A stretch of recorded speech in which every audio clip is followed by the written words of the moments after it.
Wow. Okay. So we've kind of talked about this spiritual element. Now, I do want to kind of transition because you kind of, according to the way I understand your testimony, had a double life where you had the spiritual side and you had the physical side.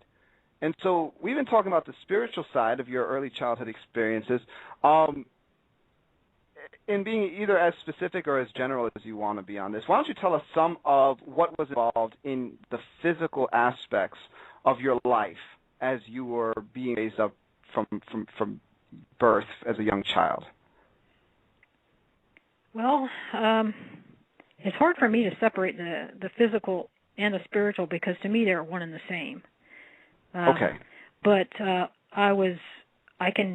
guess what I could say is that I knew because I was so dedicated to the plan, what I believed was God's plan, but wasn't. Because I was so dedicated to it, I wanted to influence as many people as possible, and of course that was encouraged. Okay, right now several thoughts are coming to my mind. One is maybe I better talk about my first prayer, how that got started, how I got started knowing spiritually. See, if it wasn't for something that happened to me just before I really, really understood the plan,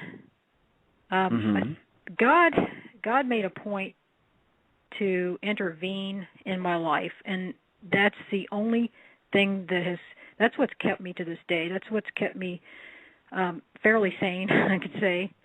And what happened, even though I was used to seeing things in the supernatural, and I had actually received a healing at one point from a light that was a spiritual entity. To this day, I really don't think it was good. My mom thought it was good. Okay. I'm saying this to say I experienced supernatural things and actually a healing that I don't even think was of God. But I did see. Let's do this. Yeah. Tell us this. Give us the account of this healing, which. It's important because people don't understand sometimes that the devil can heal too. That's something that Darkside does. Witch doctors do it. Shamans do it. There is a dark side to supernatural healing, not of God. And why don't you just tell us your experience, and after that, immediately, tell us about the first prayer and that experience. Okay.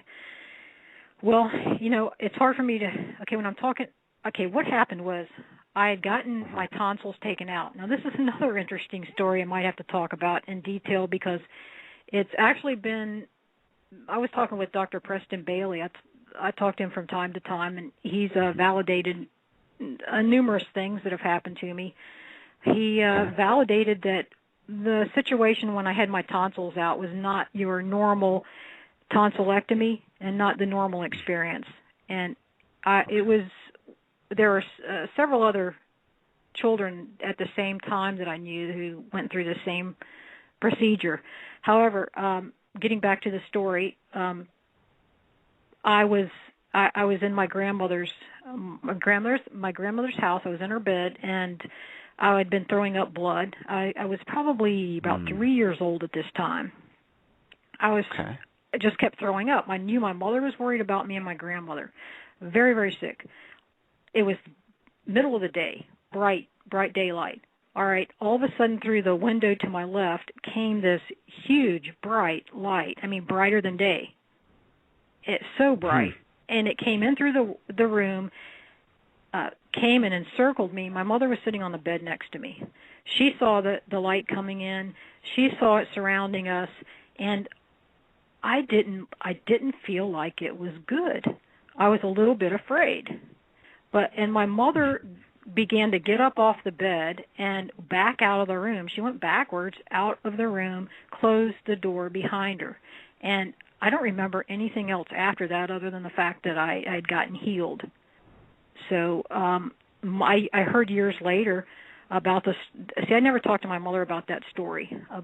One of my, let's say a relative, told me that after my mother's death, had told me that my mother had talked to her about that particular instance when I was healed. She told me that my mother said the reason that she left the room is she felt like that light was good, and the light wanted her to leave. So I was left alone by myself with this thing that I didn't think was godly, but she felt was, and that's where her discernment was. And I was actually afraid. So she left the room, and she left, according to what my relative said, was because she felt like it was telling her everything was okay and that she should leave.